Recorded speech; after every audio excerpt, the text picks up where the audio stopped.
Well, Brittany, maybe just for this weekend. You see, next week is a whole different story. Today is the first day of spring, and we lucked out with this beautiful weather caused by a high pressure system that's in our area that's going to last this weekend. It's going to give us these beautiful days and clear skies. Next week, however, we can expect some lows coming in from northwest, and that's what's going to give us maybe even some rain and low temperatures. But I'll tell you more about that in our full forecast.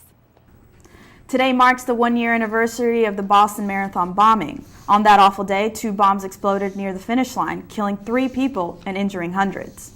No one's outside right now due to the showers in our area. Later on this evening, we're going to have heavier rainfall coming from the Florida coast, caused by 2 pressure systems from the north and the south, making that low pressure system that's stationary right now but moving up later on into Columbia, sucking up all that warm air from Florida and causing the rainfall on us.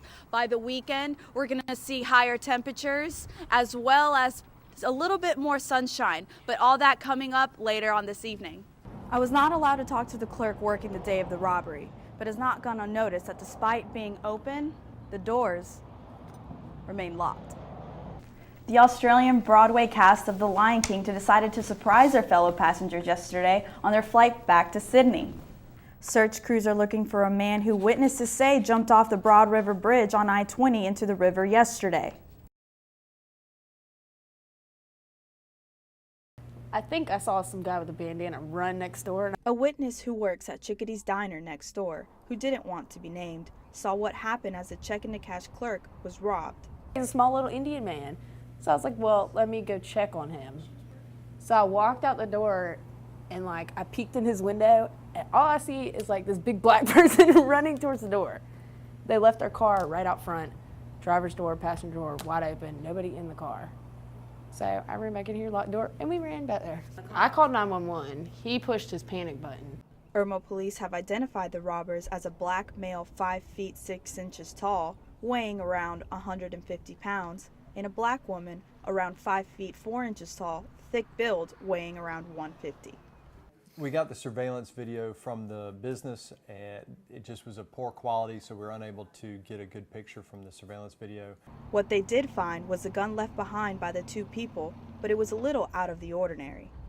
The 2 suspects discarded the gun on the way as they were fleeing the business, and it turned out the gun was a toy gun. We're hoping that will generate some leads for our case. I was not allowed to talk to the clerk working the day of the robbery, but it's not gone unnoticed that despite being open, the doors remain locked. The clerk opens and closes the doors behind each customer coming in and out of the business, just as an extra precaution. I wish I would have done something. Brittany was like, we should have took their car, but they were in there for 30 seconds. They were in and out. The pair got an undisclosed amount of money, then fled the crime scene in a white Honda Accord with no license plate. They were last seen turning north onto Broad River Road. Jackie Moreno, Carolina News.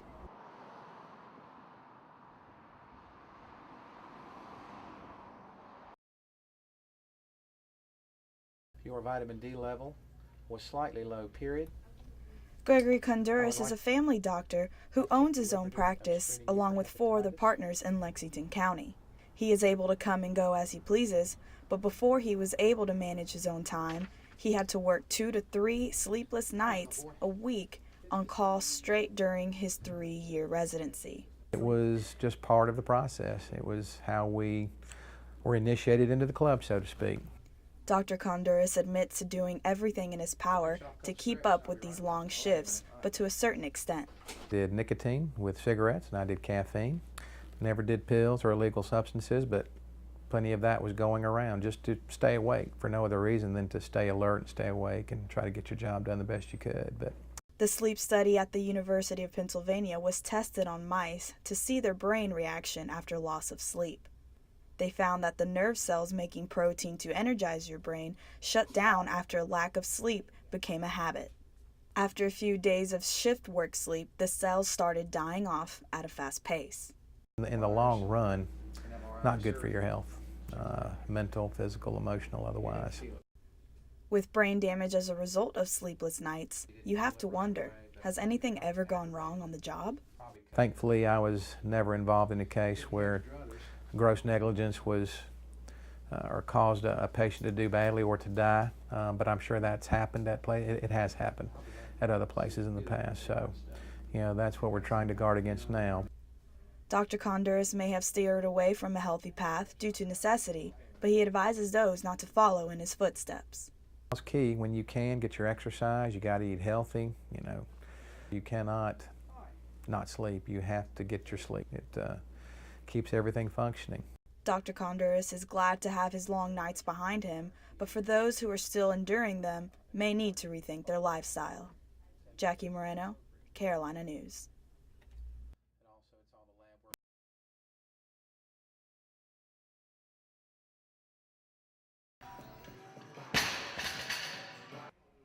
CrossFit was founded in 2000 and has been embraced around the country. It consists of 10 general physical skills like strength, power, speed, cardio, endurance, and flexibility. They are put into a sequence of time and reps that allow you to compete with yourself and others to be the best. Former USC baseball player Garris Gaunt says he changed his life through CrossFit and he thought he could change others as well, so he opened his own gym. Because you can get really fit at Gold's, you can get really fit at New Life, any of those places, but it wasn't working for me. What works for me here is structure. What we were talking about before, there's a community here. There's people that when you show up, you enjoy working out with them. It's fun, I love doing it, it's competitive. It's different every day, which is really awesome. Because part of my thing in the past was I'd get bored and then I'd start showing up. I'd go from 5 days a week to 4 days a week. Then, 3 weeks later, it's down to 3 days a week. Next thing I know, I'm fat. It's not just about kicking butt on a workout. It's about changing people's lives. And, that's going back to why did I open it up. It makes you feel good to help people, The Open pushes athletes to their limits, and it's expanding those limits that Garris looks forward to the most. The cool part about this is you get to see yourself evolve every year. He may be tired with nothing left in the tank, but that is the end result he's always looking forward to. Jackie Moreno, Carolina News.